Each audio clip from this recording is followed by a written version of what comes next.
Well,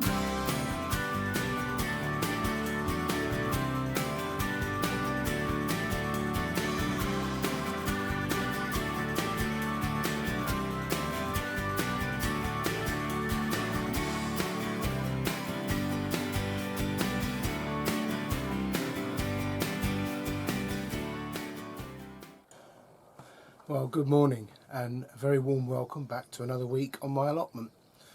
And we're into June now. May came in very wet and went out very dry.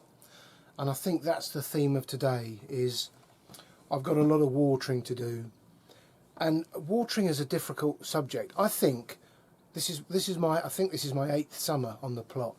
And I think watering is the most contentious and difficult subject to master. I watched Cliff at Castle Hill Gardens recently. I've been watching him ever since I've had a YouTube channel and beyond. And the man knows his onions. Well, he knows all his vegetables. And he hasn't watered anything yet. And he said, if you start watering now, first of all, it promotes shallow roots. And secondly, the plants become dependent. And then when it gets to the real summer and the real heat wave and drought, you'll be tied into watering every week. And I think that's what I've done. But anyway, I can't help myself. I feel the urge to water my plants, and I will continue today. But I think it's a matter of I haven't got limitless amounts of water, so it's a case of prioritising. So that's the big job today. I've brought up 3 butternut squash plants. That's all I've got at the moment. I did sow some more with my granddaughter Lexi, and if Lexi is watching, which is highly unlikely, they have germinated and they've grown and they're now sort of small plants. So maybe in a month's time I'll be able to plant those out. So you're very welcome. Thanks for subscribing. I've got all day here. I'm going to start with a brew and see where the day takes us.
I'm absolutely thrilled with the drone.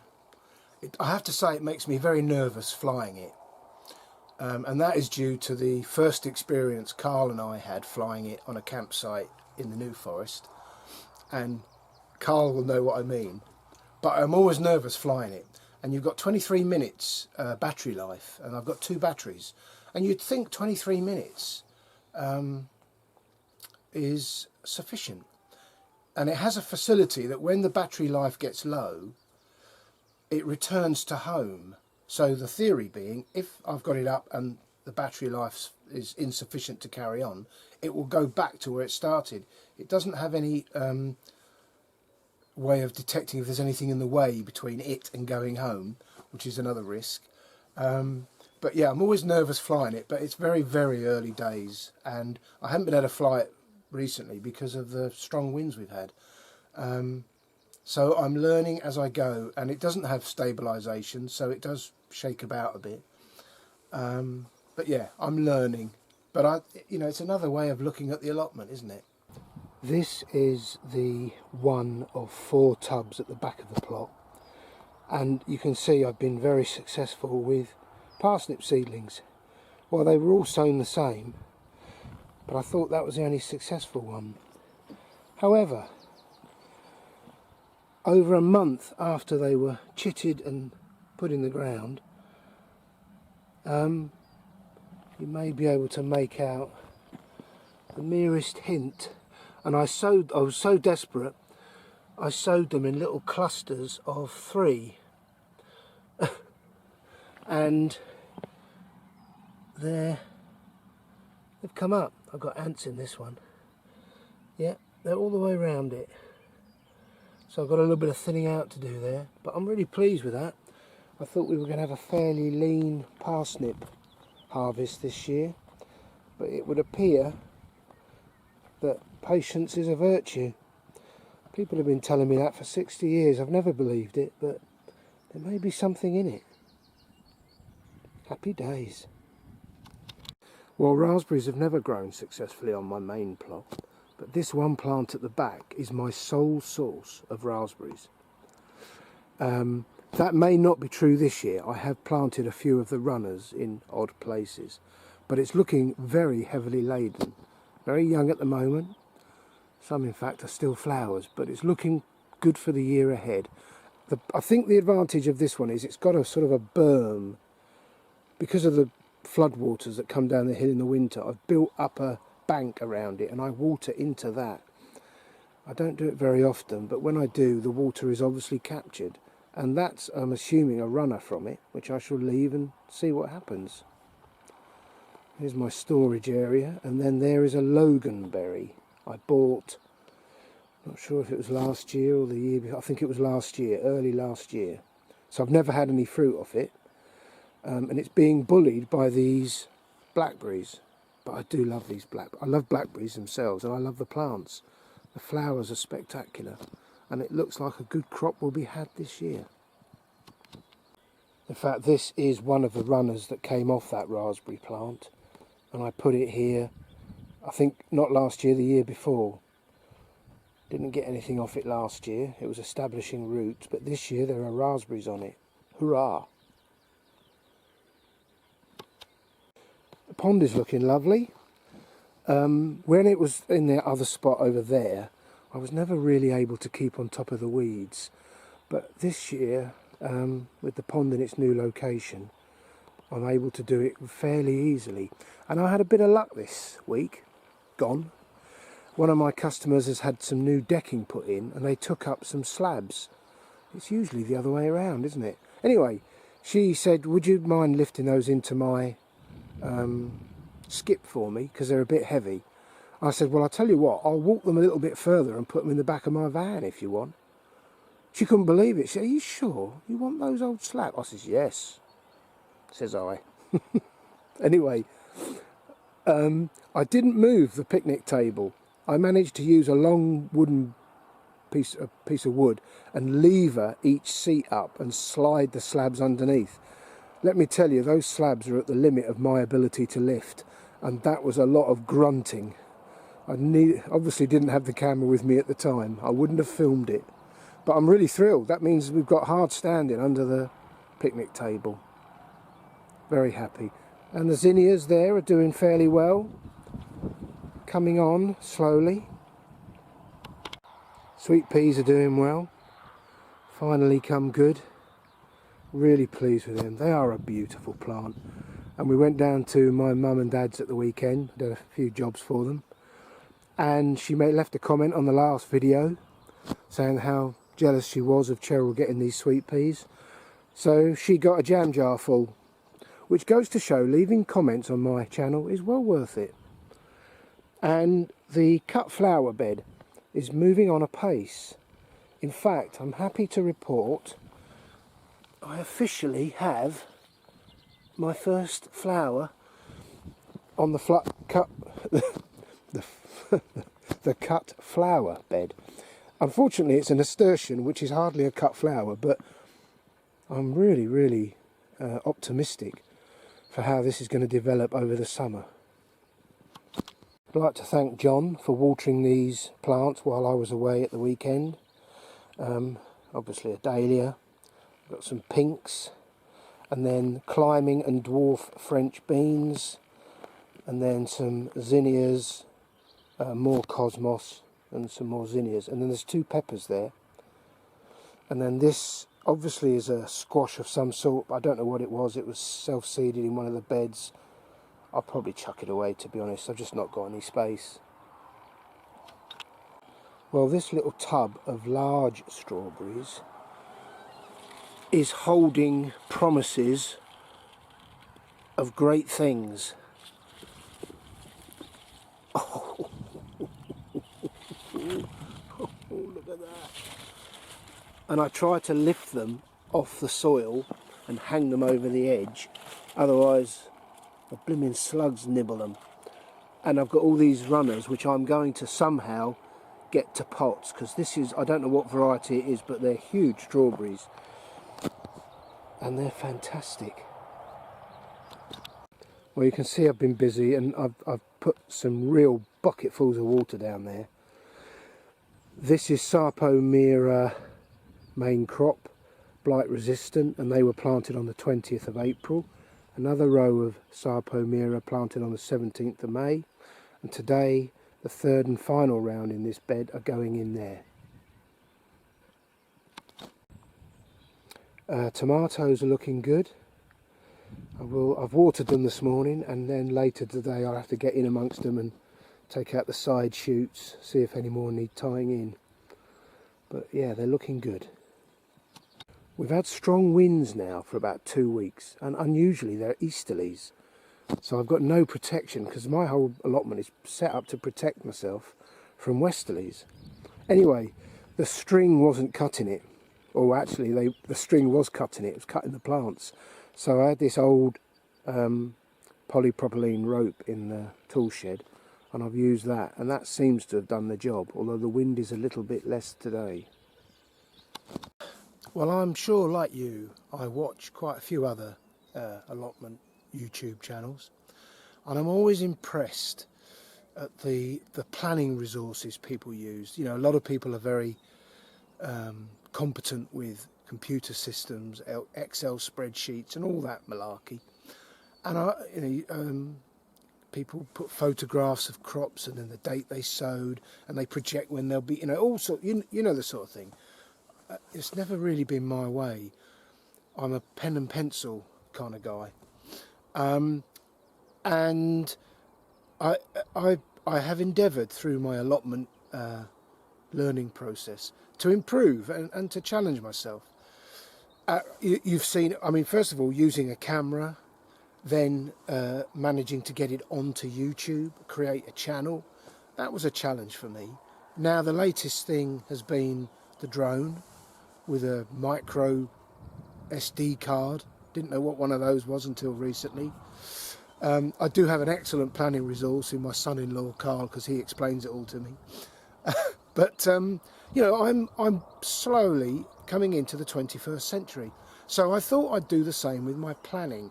You know, I use a journal, a book, and a pencil, but I've improved, folks. I've decided to move into the 20th century, if not the 21st. I've spent £6 on a little whiteboard. I'm rather pleased with myself, and I can put on here little notes to remind myself of things I have to do. You too can think ahead, plan ahead, and use technology as I am.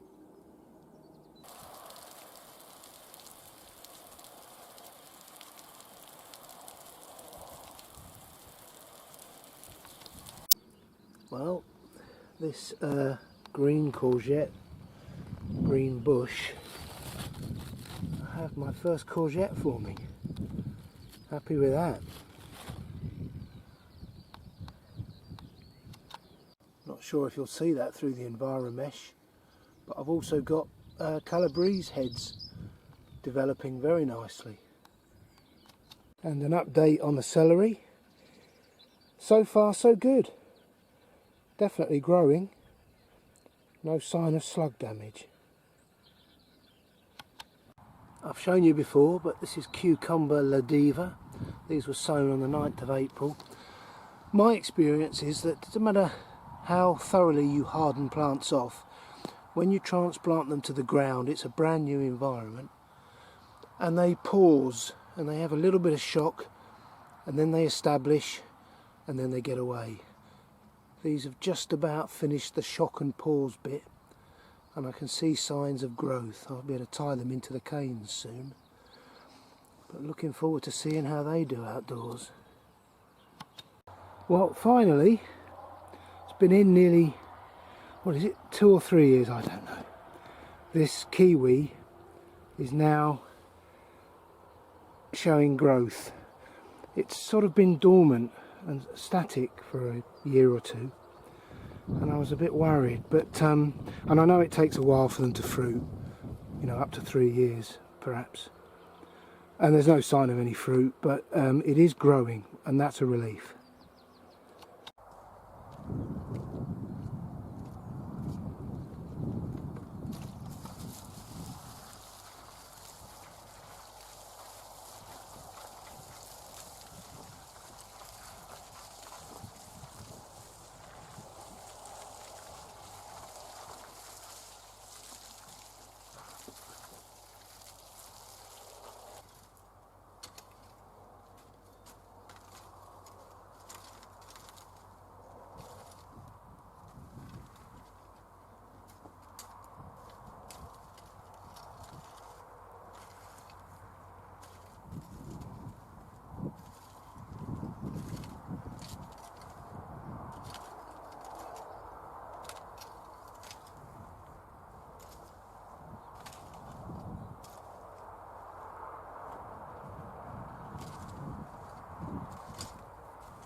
Well, the inevitable has happened.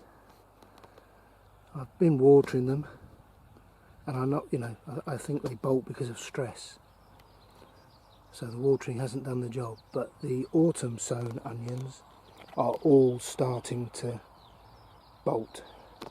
Now, as far as I'm aware, that doesn't mean they can't be eaten. They're perfectly good, but they won't store. So we'll have to use a lot of onions this summer. The spring ones haven't started to bolt yet, we'll see. Flowers on the second early Estima potatoes. Quite attractive.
some sweet peas for the kitchen, some strawberries for our breakfast, and a bit of blanching and freezing to do with the broad beans. Very happy for early summer. Oh, I'm cream crackered. My back's screaming. I've been bending over tying in the cucumbers, which are only sort of that high. My back doesn't like it. But I'm happy with that little crop. Bit of work when I get home. And yeah, I mean, there's a lot of weeds about. I just, you know, you can only do so much. And it's all the time you're weeding and hoeing, you're not looking after the crop. So it's a balance. But the plot is looking good. Lots of harvest coming. Really excited about the Calabrese cropping in the next week or two. They'll probably all go in the freezer. And of course, during the summer months, all that blanching and freezing and batching and so on, it's very time consuming, it's laborious. But we both agree that it's worth all the effort, because in the winter, when Cheryl wants to make a meal, she's only got to pop out the garage, open a freezer door, and it's all there ready for her. So it's worth all that effort. So yeah, really good day. Thanks for joining me. Thanks for seeing it through this far. You're a trooper if you have. Please leave a comment and a thumbs up. And I shall be back next weekend, I think. Yeah, I've got a lot of work on this week, so I'm not sure how much I'll get up, but I will be around next weekend. So until then, enjoy your gardens. Make sure you take time to sit down, relax and enjoy. I know it's hard to do, but try. Yeah, look after yourselves, and I'll see you next week. Bye for now.